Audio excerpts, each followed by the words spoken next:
እየተካሄደ መሆኑን የሚናገረው ቃል አቀባዩ በሻለቃ ሲሳይ አሸብር የሚመራው የጎቤ ክፍለ ጦር ዋግሹምና ማክሹምና አራ ብርጌዶች የገዳዩን ቡድን ሙሉ በሙሉ በሚባል ደረጃ ደምስሰው ቅራቅርን መቆጣጠራቸው ይናገራል።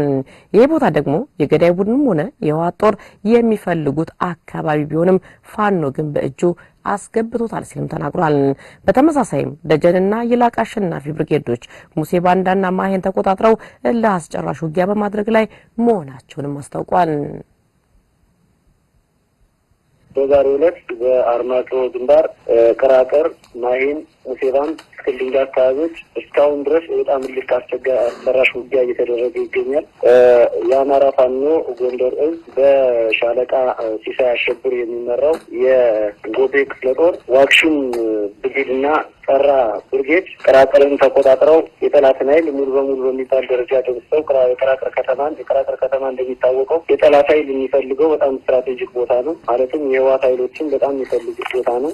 ቅራቅር ጠገዴን ሙሉ በሙሉ ተቆጣጥሮ ራሱን የመከላከል ውጊያ እያደረገ ይገኛል። በማሂም አካባቢ ደጃት ይሄው በዚሁ ክፍለ ጦር ማለት ነው ጎቤ ክፍለ ጦር ደጀን ብርጌድ እና ይላቅ አሸናፊ ብርጌዶች ሙሴ ባንድና ማሂንን ተቆጣጥረው እልህ አስጨራሽ ውጊያ እያደረጉ ይገኛሉ ማለት ነው። በዚህ ሰዓት ሁለቱ እዞች ከሚያዝያ 19 ጀምሮ የተለያዩ ድሎችን መቀዳጀታቸውን አስታውቋል። በዚህም በጎንደር ከተማ የመብረቅ ብርጌድ ነብዩ አሳምነው ሻለቃና ቴዎድሮስ ብርጌድ አሳምነው ሻለቃ በጥምረት በወሰዱት እርምጃ በማራኪ ክፍለ ጦር ከተማ ከነበረው የባንዳ ቡድን ወደ 26 የሚሆነውን ሲደመስሱ 34 የሚሆኑ ደግሞ ቁስለኛ አድርገውታል ብሏል። ሁለት ሻለቃ የገዳይ ቡድን ኃይልም ሙሉ በሙሉ መደምሰሱንም አስታውቋል። በዚህም 2 ብሬል 2 ስናይፐርና 36 ክላሾችንም መማረኩን ተናግሯል። ሚያዝያ 19 ማለት ነው 2016 ጎንደር ከተማ የተሰራ ስራ አለ።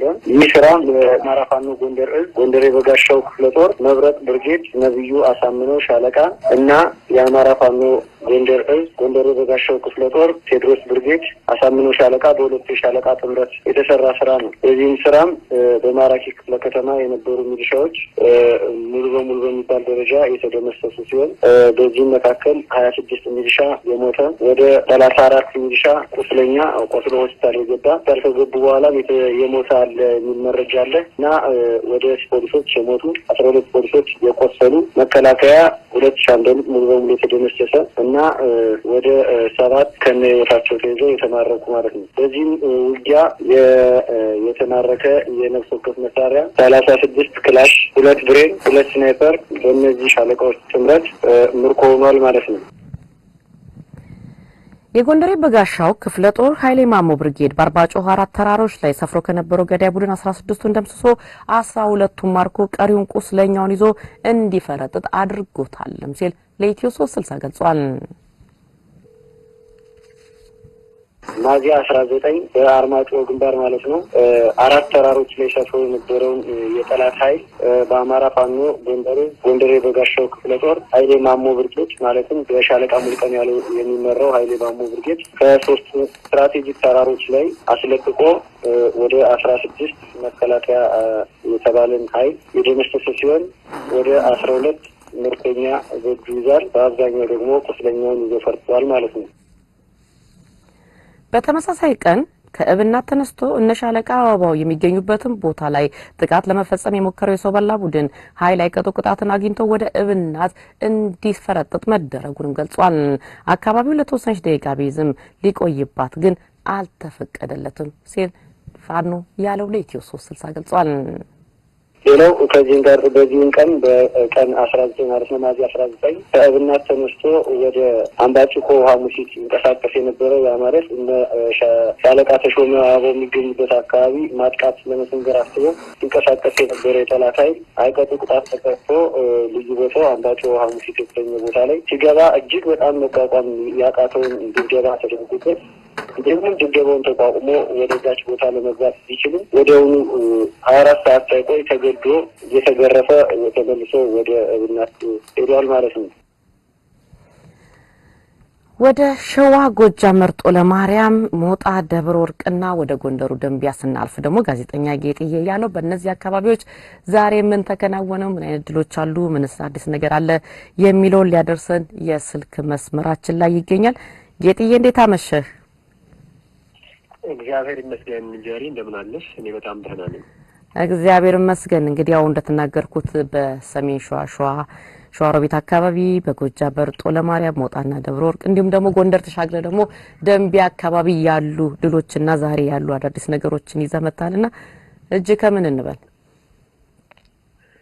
መልካም፣ በጣም አመሰግናለሁ ጀሪ። ከዚህ ከሸዋ አካባቢ ሲጀምር በሸዋ በተለይም በሸዋሮቢት አካባቢ ከሚገኘው የጠላት ካምፕ 3 የሚሆኑ የጠላት ሰራዊት አባላት ማለትም ራሱን የሀገር መከላከያ ሰራዊት እያለ የሚጠራው የብርሃኑ ጁላ ጨፍጫፊ ሰራዊት አባላት ፋኖን ተቀላቅለዋል። በአካባቢው የሚንቀሳቀሰውን በተለይም በሻለቃ መከታው ማሞ የሚመራውን የአማራ ፋኖ ሸዋ ጠቅላይ ግዛት እዝ ነው የተቀላቀሉት። እነኚህ 3 የጠላት ሰራዊት አባላት አንደኛው ብሬን የያዘ ነው፣ አንደኛው ደግሞ ስናይፐር የያዘ ነው፣ አንደኛው ጥቁር ክላሽ የያዘ ነው።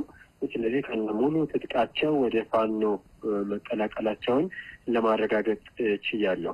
የጠላት ሰራዊት አባላት እንግዲህ ይሄ ከሰሞኑ የሆነ ነው እንጂ በየጊዜው በዚህ መልኩ እየፈረሱ ወደ ፋኖ የሚቀላቀሉ ፋኖ እየተቀበለ ወደ የቤተሰቦቻቸው የሚሸኛቸው በጣም በርካታ ናቸው እና እለት በእለት ከሚደመሰሰው የጠላት ሰራዊት ባልተናነሰ ሰራዊቱን እየጣለ ወደ የቤቱ የሚበተነው እጅግ በጣም ከፍተኛ ነው እና ከ1981 የመፈንቅለ መንግስት ሙከራ በኋላ የደርግ ሰራዊት እየፈረሰ እንደነበረው ሁሉ በተመሳሳይ አሁንም የአብይ አህመድ ሽብርተኛ ሰራዊት እየፈረሰ ወደ የቤተሰቦቹ እየተቀላቀለ በተለይ አማሮች ደግሞ ወደ ፋኖ ትግል እየተቀላቀሉ ነው የሚገኙት።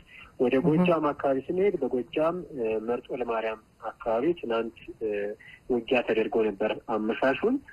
ይሄን በተለይ በአካባቢው የሚንቀሳቀሰው የአባይ ሸለቆ ብርጌድ ፋኖ በነ 50 አለቃ ፋኖ ውባለ ተገኘ የሚመራው ማለት ነው የሚንቀሳቀስበት አካባቢ ላይ ለመግባት ጠላት ሙከራ አድርጎ ነበር። በተለይም ከመርጦ ለማርያም ከተማ በቅርብ ርቀት የሚገኝ ሸጓት የሚባል ትምህርት ቤት አለ። እዛ ትምህርት ቤት ውስጥ የአባይ ሸለቆ ብርጌድ ፋኖ 5ኛ ሻምበል በአካባቢው እንቅስቃሴ ያደርግ ነበርና ወደዚህ አካባቢ ለመግባት የጠላት ኃይልም ከመርጦ ለማርያም ከተማ ተነስቶ እንቅስቃሴ አድርገው ነበር።